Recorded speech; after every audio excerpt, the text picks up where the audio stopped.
Hi, and welcome. This week, we'll be looking at the code demonstration of what we learned in week 8 and week 9. Why do we study JavaScript? JavaScript is one of the three languages that all web developers must learn.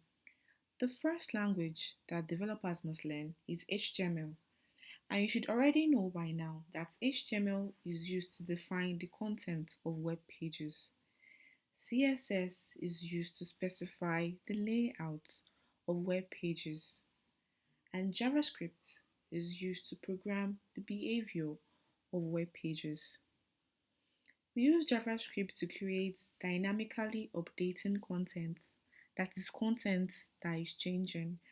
We use it to control multimedia, to animate images, and then pretty much everything else. In programming, variables are containers that are used for storing data values. There are three ways to declare a variable in JavaScript. We've seen how to declare variables using these three ways in the previous lecture. In ES5, there is only one way to define variables, and it is by using the var keyword. But the ES6 introduced two more ways to define variables, and that's using the let and const keyword. Note that the let and the const keyword use block scope. This means that if you use let and const to declare a variable, you can only use that variable, that is, the variable will only be accessible within the scope, within the block of code where you declared that variable. But if you use the var keyword, the variable will be accessible within the function where the variable is declared. Also note that variables that are defined using consts are immutable.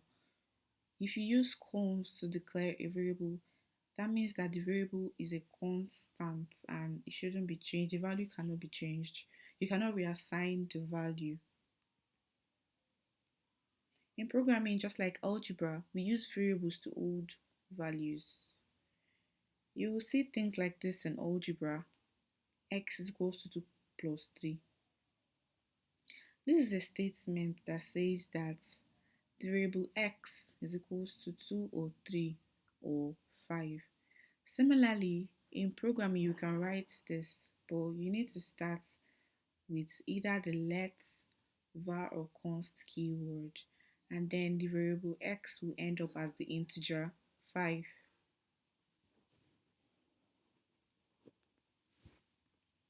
JavaScript variables can be numbers, strings, objects, arrays, or functions. We've seen JavaScript numbers in the previous lecture, JavaScript strings in the previous lecture, JavaScript objects in the previous lecture, JavaScript arrays in the previous lecture, and also JavaScript functions in the previous lecture.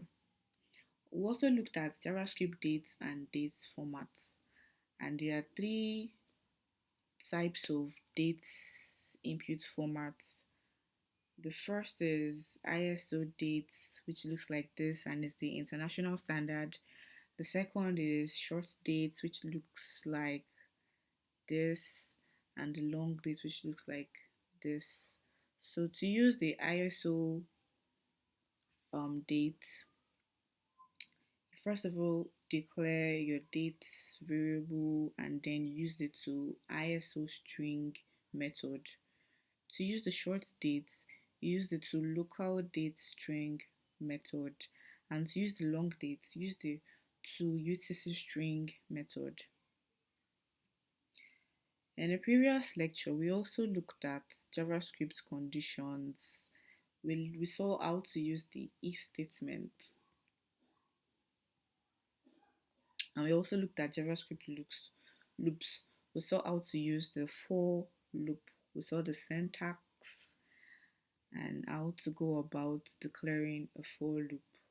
So this is an example that uses the for loop to sum the numbers 1 to 10.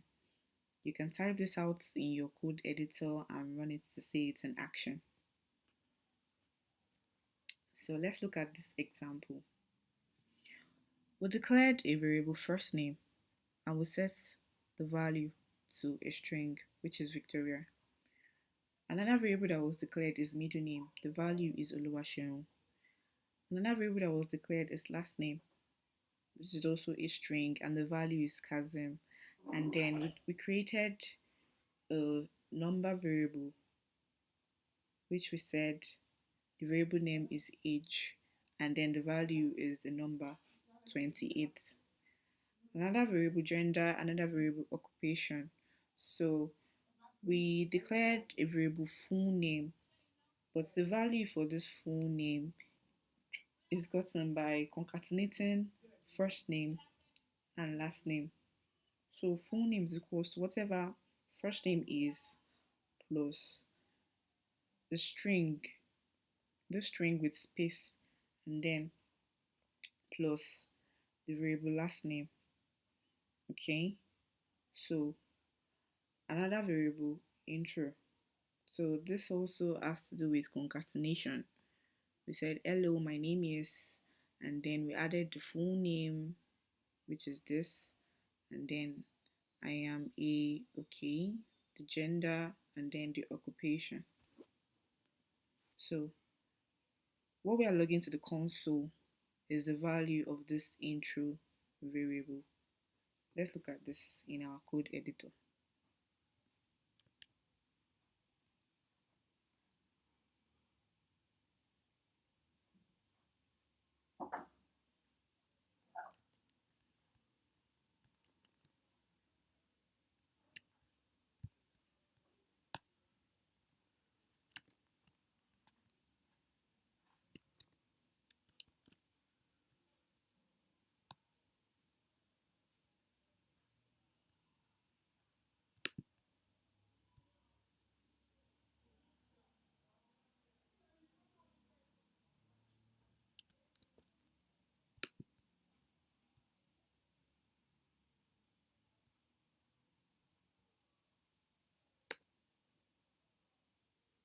Okay, so I'm going to keep this on one side and keep this in another side. All right, so what we log to the console is the variable intro, which says hello, my name is, and then we'll pass the variable full name, which is getting this value from first name and last name. That's the concatenation of the first name and the last name. And then I am a, okay, the gender variable is there. So what's the value of our gender variable? Female. Okay, and then occupation, software engineer. Very easy. So the next example we'll look at is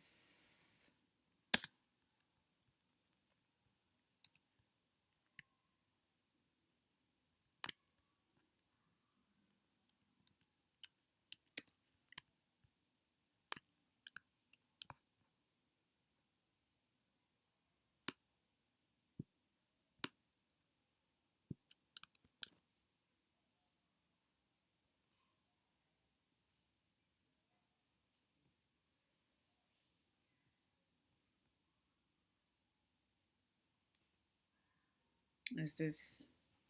So we declare the function get full name, which is expecting two parameters. The first is first name and the second is last name. So what this function is returning is a concatenation of whatever is passed as the first name and whatever is passed as the last name. Okay, so there's another function that we created and we called it create bow. So this function is expecting four parameters. First is first name, second is last name, the third is gender, and the fourth is occupation. So what this function is doing is logging, hello, my name is, then full name, I am a, gender, and then occupation. Okay, so that's what this function is doing. So let's do this in our code editor as well. Okay, so this is the function get full name. Okay, and remember that creating a function is not the same thing as calling the function. You have to create the function and then call it separately. Okay, so we have two functions. The first is get full name and the second is create bow. So create inside this function create bow that we are calling get full name. So it's here get full name and then I passed first name and last name. So to call this create bow function, I passed in four parameters as expected. The first parameter Omotai, which is the first name, and the second is Tani, which would be the last name. The third is male, which is the gender, and lecturer, which is occupation.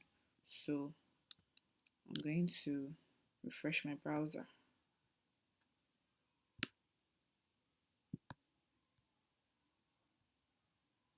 It has changed. Okay, so it's based on whatever I passed here. That that the first name and last name, gender, and occupation will be. Okay, so I think that's pretty much straightforward and doesn't require any more explanation. So okay, let me leave this here, but comment out this.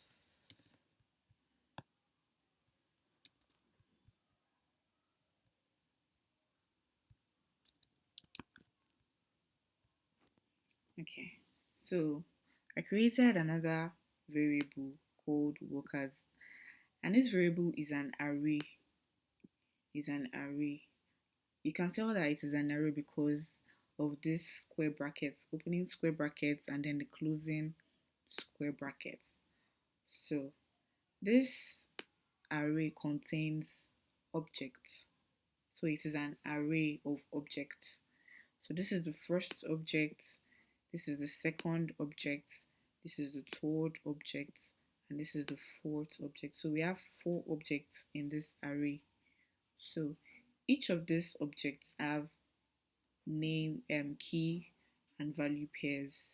So the first key is first name, second one is last name, the third is gender, and then the last one is occupation. Okay, so we have four workers in this array and then their details are in it. So I then created a function view workers bow. Okay, so what this function is doing, it is looping through this array of objects. The function will loop through the array of objects. Okay, and then it will now call our create bow function. That's this function for each of the objects in the array. Okay, so you remember that the way we call the create bow function is by passing four parameters: the first name parameter, last name parameter, gender parameter, and then the occupation parameter. So likewise, that's what we're having here. But remember the syntax for for loop.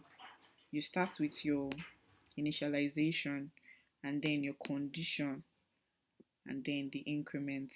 So this is our initialization. We said I is equals to 0 and then the condition is provided that I is less than the length of the workers. Okay, so to access the first object in this array, you know that array index starts from 0.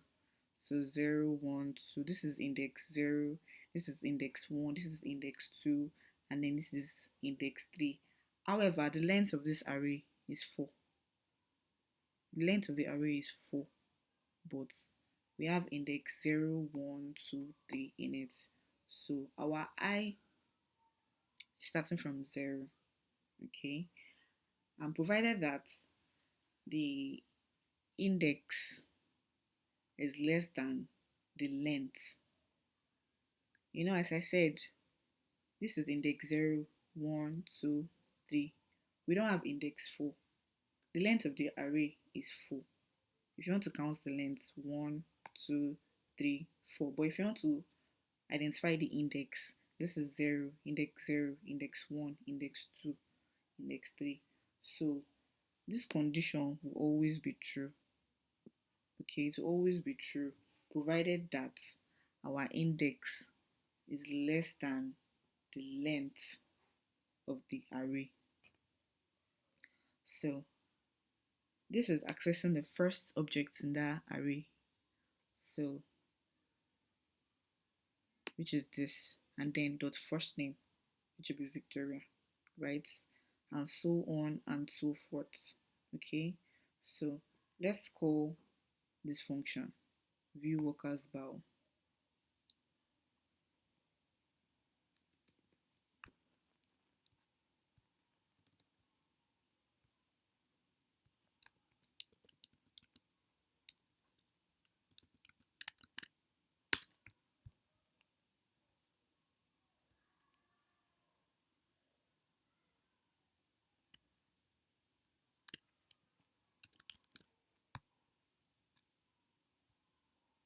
Okay, so it has looped through that array, and remember that we have four objects, we have four workers in this array. The first one is Victoria Kazim, the second is Omota Yotani, third is Funsho Balogun, and the fourth is Linda Egemba. So for each of those objects, yeah, for each of those objects, this function was called, and then this message was logged to the console. Okay, so to understand this, you can just copy the code or type it out in your code editor and run it. Practice makes perfect. Study it and practice, and then you understand it. So the next function we're going to be looking at is the function that I called view female workers bow. So this is very similar to the view workers bow, but the only difference is that this has an if statement in it. So the create bow function will be called only if the gender is female. Okay, that is if the gender of the worker is female. So remember that our object has the key gender. Okay, for this first object, the gender is female. For the second object, the gender is male. For the third, gender is male. And for the fourth, gender is female. So we have two male objects. That is two objects that have the gender male and two objects that have the gender female. So what our view female workers bow is doing is that if the gender is female, okay, call the create bow function. So let's see that in action. Good.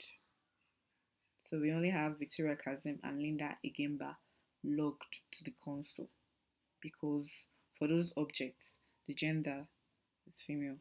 So let's look at the last function, view male workers bow.